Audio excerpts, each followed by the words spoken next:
ज़्यादा है ना, इसलिए प्रॉब्लम है। कश्मीर लोटा जल्दी डिस्को हो जाता है। किससे मांग रहे हो? किससे मांग रहे हो? नहीं जी, कंपोजर इज मिसिंग। अच्छा ये ना हो, कश्मीर लोटा दो नंदिनी उल्टा पड़ जाएगा। I don't know, I call him in with us. या है तो मतलब वो है तो खड़ी होगी सबके लिए कश्मीर का तो आपका कंपोजर मिसिंग है। कम वो रईस थी आ रहे कश्मीर का दर्द कश्मीर बना नबील पिक्चर्स मिले तेरे को? हाँ मिले। डिस्टर्ब हो रहा है क्या माइक बीच में? outside. थोड़ा हाँ माइक हटाइए तो Because mood very much. हाँ but अंगे पूर्ण अंदाज है। सो या Hold देखा. हाँ Somebody is going to get him. किसको काशिफ सर को? There nobody is outside. ठीक है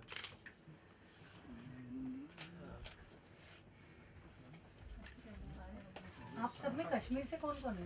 कश्मीर से हाँ ये ट्यूबलाइट के बाद आप फिर ढूंढते रह जाओगे इनको। थोड़ा सा कर दिया था ट्रेन में रहना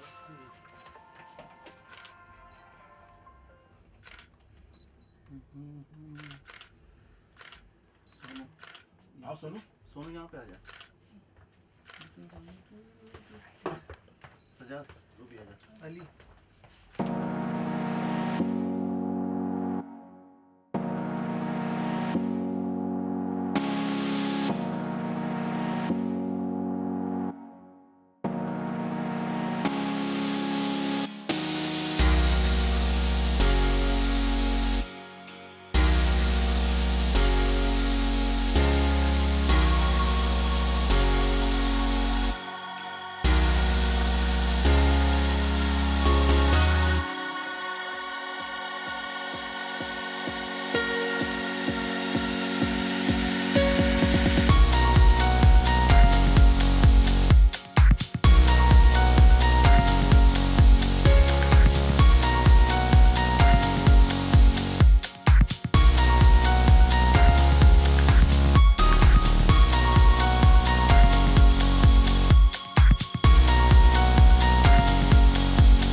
कश्मीर लौटा दो ये एक एल्बम का आइडिया जो है लियाकत साहब लेकर आए। लियाकत जाफरी जी हमारे हिंदुस्तान के बड़े जाने माने उर्दू अदब के इस पोइट हैं और हिंदुस्तान ही नहीं हिंदुस्तान से बाहर भी इनका काफ़ी नाम है और मेरे बहुत अजीज़ दोस्त हैं।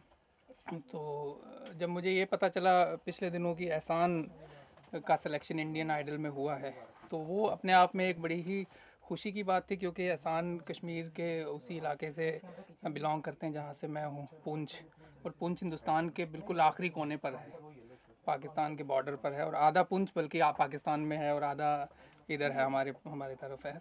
तो मुझे बड़ी खुशी हुई कि उन पहाड़ों से निकल कर ये एहसान आज यहाँ पर पहुँचा है। तो उसके साथ साथ ही मुझे ये खबर मिली लियाकत साहब से कि एक एल्बम किया जा रहा है जो जिसमें कश्मीर के आम लोगों की आवाज़ है, कश्मीर के आम लोगों की अपील है अमन के लिए। इतने साल से जो हालात कश्मीर पे चल रहे हैं उससे कोई भी नावाकिफ़ नहीं है, और उन किस तरह से आम लोग सफ़र कर रहे हैं वहाँ पर, किस तरह से आम लोगों को कितनी किस हालात से गुज़रना पड़ा है, ये शायद हिंदुस्तान के दूसरे किसी कोने में रहकर इमेजिन करना भी मुश्किल है मेरे हिसाब से। क्योंकि मैं पिछले 10-12 साल से मुंबई में रहता हूँ, पर मैं कश्मीर से लगातार जुड़ा रहता हूँ और मेरा बचपन वहाँ पर गुजरा है। तो हम लोग समझ सकते हैं कि किस तरह से एक आम आदमी की ज़िंदगी कितनी दुश्वार है वहाँ पर। तो वही है, हम इसमें कोई पॉलिटिकल बात नहीं कर रहे हैं, हम इसमें कोई किसी की साइड नहीं ले रहे हैं। एक आम आदमी की आवाज़ है जो लियाकत साहब ने बड़ी खूबसूरती से लिखा है कि मुझे मेरा कश्मीर लौटा दो। तो ये लौटा दो, मुझे लगता है कि इन्होंने किसी से मांगा नहीं है कि भाई आपके पास कश्मीर है तो दे दो। उस जन्नत को वापस मांगने की कोशिश की है कि वो जन्नत हमें लौटा दो जो शायद 89 से पहले थी, जहाँ पर दुनिया भर से टूरिस्ट आया करते थे और जहाँ पर जो है महफ़िलें और मेले हुआ करते थे, और आज वहाँ पर मातम है। तो बस इनका कहना था, तो मैं भी इस प्रोजेक्ट में जुड़ गया और अभी हम इसका एक बड़ा खूबसूरत वीडियो भी शूट करने वाले हैं। आम जनता कैसे समझेगी कि इस बात को कि मुझे मेरा कश्मीर लौटा दो जी। ये सुनते ही खबर नहीं लगे किसे कह रहा है, पाकिस्तानी कह रहा है, जी। इंडियन कह रहा है। हाँ नहीं, अच्छा है ये जब तक ना समझें, जब तक आप वीडियो देख लें इसका और इस गाने को पूरी तरह सुन लें, और जब आप देखेंगे और सुनेंगे तो ये एक ह्यूमन सॉन्ग है, एक ह्यूमन आवाज़ है, इंसानियत की आवाज़ है, और उससे कोई भी कनेक्ट करेगा। ये किसी एक ख़ास धर्म मज़हब के लिए नहीं है, किसी एक ख़ास मुल्क के लिए नहीं है। ये जिस तरह से आज दुनिया में कहीं पर भी आप पूरी दुनिया देखिए, इस वक्त बारूद के ढेर पर बैठी हुई है दुनिया के जगह जगह पर। कहीं ब्लास्ट हो रहे हैं, कहीं लोग मर रहे हैं, कहीं पॉलिटिकल उठा पटक हो रही है। तो ये जो चीज़ें हो रही हैं जहाँ पर भी मरता आम इंसान है ना। और जब तक प्रॉब्लम क्या है हमारे कंट्री के अंदर कि हमारा जो यूथ है वो अवेयर तो सब चीज़ों से है। हम फेसबुक पे जब स्क्रॉल करते हैं तो हमें पता होता है कि अरे हाँ ठीक है, लिबिया में ये हो गया, सीरिया में ये हो गया, यहाँ अटैक हो गया, कश्मीर में इतने मर गए, 80 लड़के मर गए, 100 लड़के मर गए। फिर हम आगे बढ़ जाते हैं और एंटरटेनमेंट की खबरें देखते हैं, दूसरी चीज़ें देखते हैं। बट जब तक हमारे साथ खुद नहीं घटता है तब तक हम उस चीज़ से कभी जुड़ते नहीं हैं। ये बड़ी दुखद बात है। हालात तो पहले भी रहे हैं, पार्टीशन के वक्त भी बहुत कत्लेआम हुआ था, लेकिन कहीं ना कहीं वो लिटरेचर में कई चीज़ों में आ गया और वो ज़िंदा रह गई, वो चीज़ें, वो यादें, कि वो इस तरह की खौफनाक चीज़ें फिर ना हो। आज भी वो सब चीज़ें होती हैं, पर आज मुझे लगता है कि थोड़ा सा लोगों को और जागरूक होने की और जुड़ने की ज़रूरत है। और इस मैं तो कहता हूँ कि जो वायलेंस है इसका ख़ात्मा होना चाहिए और सब लोगों को मिल के इसके लिए एक साथ लड़ना चाहिए। ये वायलेंस जो है वो किसी एक शख्स के, किसी एक रिलीजन के या किसी एक मुल्क के साथ जुड़ा हुआ नहीं है। वायलेंस कहीं नहीं होना चाहिए। तो इस गाने में भी वही है, एक आम आदमी की आवाज़ है। बाकी आपको लियाकत साहब बताएंगे। जी क्या कहते हैं, कैसे जहन में आया ये गाना? जी, दरअसल ये एक मेरे दोस्त हैं मुंबई में, रईस खान साहब, जो रईस ज़ैन और सैम के नाम से अब फिल्मों में दोबारा 2017 में आप बहुत सी फिल्में देखेंगे उनकी म्यूज़िक डायरेक्शन में। मेरे बड़े अच्छे दोस्त हैं, 1-2 साल से दोस्त हैं, हम शेर व अदब पे बात करते रहते हैं। तो इत्तेफाक से एहसान असगर मेरा भांजा भी है, इंडियन आइडल में इस वक्त वो चल रहा है और काफ़ी दूर तक पहुंचा है। अब देखते हैं फाइनल 12 में आता है कि नहीं। तो एक नीयत ये थी कि कश्मीर से एक लड़का गया है, वो कश्मीर की बात करे। वो इतने बड़े स्टेज पे हिंदुस्तान में, पूरी दुनिया में देखा जा रहा है। इंडियन आइडल एक बहुत बड़ा प्लेटफॉर्म है उसके लिए, और उसने अपने तमाम इंटरव्यूज़ में ये बात कही है कि मैं कश्मीर के नौजवानों की आवाज़ हूँ। तो मुझे खान साहब ने, रईस खान साहब ने आइडिया दिया, यार इंडियन आइडल तो 1-2 महीने चलेगा, आपको इस बच्चे को लेके और मेहनत करनी चाहिए और ये जो कश्मीर की आवाज़ है इसको आगे बढ़ाना चाहिए कि कश्मीर नौजवान क्या सोच रहा है इस वक्त। तो राहत काज़मी मेरे भाई हैं, मेरे दोस्त हैं। अभी रिसेंटली मंटुस्तान कैनस फिल्म फेस्टिवल में गई थी, आपने उनका नाम सुना होगा, आइडेंटिटी कार्ड उनकी मूवी है। उनके साथ मैंने आइडिया शेयर किया। मैंने कहा हमारे इलाके के हैं, कश्मीरी हैं, तो वो बेहतर इस फील्ड को डायरेक्ट कर सकते हैं। तो बहरहाल उन्होंने काफ़ी दिनों के बाद हमारी इस अपील को माना। तो एक नज़म लिखी गई, वो जन्नत की जागीर लौटा दो, मुझे मेरा कश्मीर लौटा दो। इसमें 3-4 अंतरे हैं, जिसमें एहसान को तो हमने प्रमोट करना ही था, लेकिन एहसान किन के थ्रू प्रमोट किया जाए, तो हमने इंडस्ट्री के बहुत ही नामवर 3 लोग, 4 सिंगर पकड़े, जिसमें दिव्या कुमार आपके सामने हैं। क्या करेंगे? हवन करेंगे। हवन करेंगे दिव्या जी यहाँ पे। सौरभ, एक लड़का मुखर्जी, अभी ट्यूबलाइट में उसके कुछ गाने आप सुनेंगे। आशीष कौर है हमारी, अभी जज्बा में उसने गाने गाए। और एक आध कोई और सिंगर है, शाहिद मालिया जी, वो तो खैर बहुत बड़ा नाम है। तो इन सभी को क्लब करके खान साहब ने और इन सभी लोग ने, राहत भाई ने एक कंसेप्ट डेवलप किया कि हम इसको एक कोरस बनाए और एक एंथम की तरह। अब कश्मीर लौटा दो, जैसे कि राहत काज़मी साहब ने भी कहा कि लौटाना किससे लौटाना, इंडिया से वापस मांग रहे हैं हम, पाकिस्तान से वापस मांग रहे हैं। ये बिल्कुल ऐसे ही है जैसे घर में कभी हम दोस्त यार अहबाब बैठे रहते हैं तो हम कहते हैं यार मुझे चैन चाहिए, यार किससे चाहिए? सुकून चाहिए मुझको, तो थोड़ा सिगरेट लगा लिया ये वो। तो ये चाहना लौटाना, ये जस्ट अपने साथ ही बातचीत है, अपने दिल के साथ ही बातचीत है कि मुझे वो कश्मीर चाहिए जो 89 से पहले था, खिलखिला रहा था, मेन स्ट्रीम में था, लोग पढ़ने लिखने बाहर जा रहे थे। इंडस्ट्री में आपके फ़िल्म के कितने लोग, और पूरी फिल्म इंडस्ट्री कश्मीर आती थी, अचानक ये सब कुछ बंद हो गया। और ये एक उम्मीद है, उम्मीद का वीडियो है, पीस का वीडियो है, लव का वीडियो है, मोहब्बत का वीडियो है। इसके आखिर पे हमने ये बात कही है कि अमन चैन सुकून वो नवाज़ शरीफ दे या मोदी जी दें, जिसके पास भी है वो लौटा दे, क्योंकि दोनों उस जगह के लिए मसला बने हुए हैं, परेशानी बने हुए हैं। इनकी अपनी ईगोज़ टकरा रही हैं। When two elephant quarrels, it is grass who suffers, वो वाली कैफियत है। कश्मीरी क्या चाहता है ये तो आज मुद्दा ही नहीं है। दोनों ये लोग क्या चाहते हैं और किस तरह हिंदुस्तान और पाकिस्तान इस एक खित्ते को लेके अपने अना की जंग लेके आगे चल रहे हैं। मैं कश्मीर से हूँ। मैं बताऊँ, जब नरेंद्र मोदी आए यहाँ पे प्राइम मिनिस्टर ऑफ इंडिया, इतनी उम्मीद जगी लोगों में कि ये वो आदमी है जो एक डिसीजन कर सकता है, ये वो आदमी है जो आउट ऑफ बॉक्स चीज़ें करता है। नोटबंदी देख लीजिए, ये जब करने पे आता है तो वो एक उम्मीद जो जगी है कि भाई आप बैठिए, टेबल पे आइए, बात कीजिए, जो भी करना है इन लोगों को जीने दीजिए। बस यही एक हुक है, यही एक क्राई है। और इस पूरे गाने में राहत साहब ने जो वीडियो इंशाल्लाह फिल्माने का प्लान बनाया है, उसमें हमने सिर्फ ये बात कहनी है कि एड्रेस कीजिए इशू को, इस मुद्दे का। इंडिया, पाकिस्तान, आज़ादी, जो भी आपके जहन में, भाई दे दो और जान छोड़ो हमारी। ये एक पूरी नीयत है और ये पूरा फील हमारे सभी सिंगर्स ने इसमें डाला है। इसमें जो संगीत है वो बहुत बड़ा एक रोल अदा कर रहा है। खान साहब ने बहुत सोलफुल और बहुत दर्द से भरी हुई धुन बनाई है। और एहसान तो खैर इंडियन आइडल ये एक बहाना बन गया, वरना हम ये बात करना ही चाहते थे। हमारे, अगर आप राहत काज़मी की फ़िल्में देखें, लगातार पिछले काफ़ी दिनों से, आइडेंटिटी कार्ड उसकी मूवी आई, मंटुस्तान अभी रिसेंटली बहुत बड़ी मूवी थी, बॉर्डर इशू के ऊपर थी, और अब उनकी साइड ए साइड भी एक बड़ी मूवी आ रही है। तो सब में कश्मीर इशू है, कश्मीर कोर इशू है, कश्मीर के बारे में हम बात करने की कोशिश कर रहे हैं, क्योंकि फ़िल्म एक बहुत बड़ा मीडियम है बात करने का, संगीत बहुत बड़ा मीडियम है।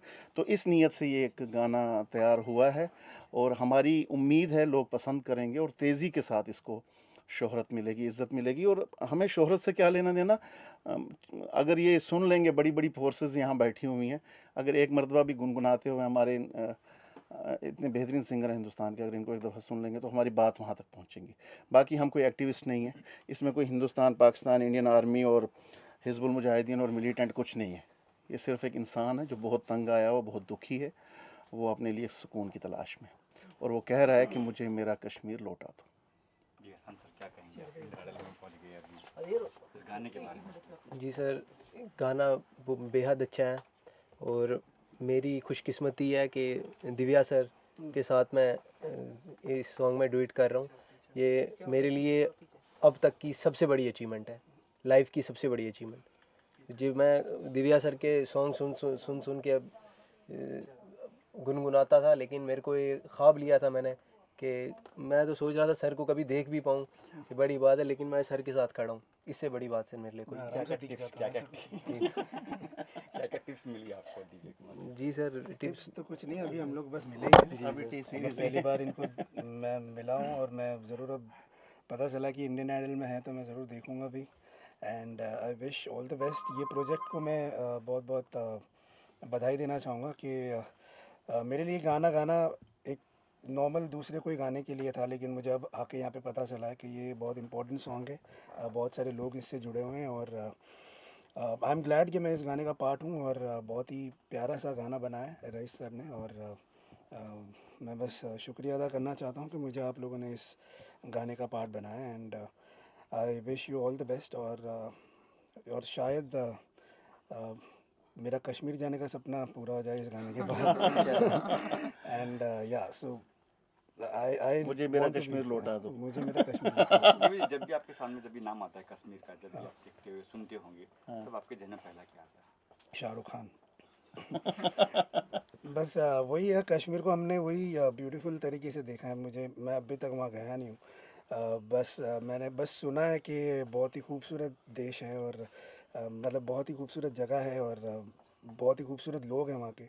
मेरे कुछ दोस्त वहाँ से अब बॉम्बे आए हैं और यहाँ पे अपने अपनी फील्ड में स्ट्रगल कर रहे हैं। और मैंने देखा कि कितनी वार्मथ उनके अंदर है। मेरे वो फ्रेंड की मॉम डैड वो सब कश्मीर से आए थे कुछ दिन पहले और हमारे लिए वहाँ से खाना बना के लेके आए थे। तो मैं ये बस इतना होमली फील कराया उन्होंने। और मैं यही सोच रहा था कि यार बस एक दोस्त के परिवार से मैं अभी मिला हूँ और वो इतने प्यारे हैं और इतने केयरिंग हैं। तो मतलब आगे बाकी अगर कश्मीर जाएंगे तो कितनी अच्छी मेहमान नवाजी होगी। तो मैं बस उसी का वेट कर रहा हूँ कि मैं कब कश्मीर जाऊँ और लोगों से मिलूँ।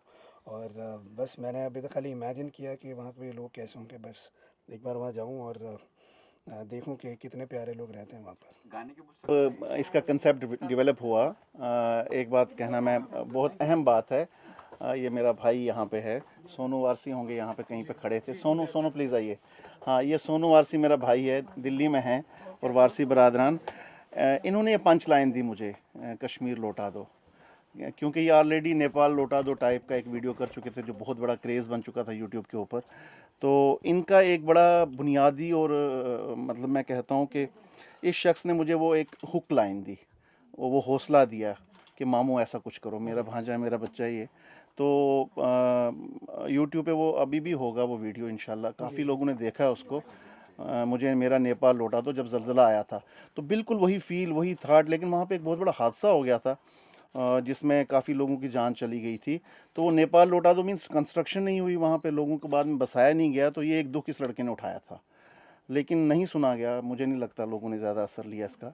तो दोबारा ये इसी प्रोजेक्ट के साथ जुड़ा है और अपनी आवाज़ लोगों तक पहुँचाने के लिए, क्योंकि नीयत है लड़के की कि कहीं तक ये बातें पहुँचें, इस बात को दूर तक पहुँचाया जा सके। तो सोनू वारसी भी हमारे इस प्रोजेक्ट का एक बहुत ही बुनियादी हिस्सा है और हम उम्मीद करते हैं कि जब ये गीत बाहर आए तो ये क्रेज़ बने कोलावेरिटी की तरह, गंगनम स्टाइल की तरह, और आप इसको प्रमोट करिए। ये पीस, मोहब्बत और लव का एक मैसेज है फ्रॉम कश्मीर। बहुत बहुत शुक्रिया। Thank you sir, thank you.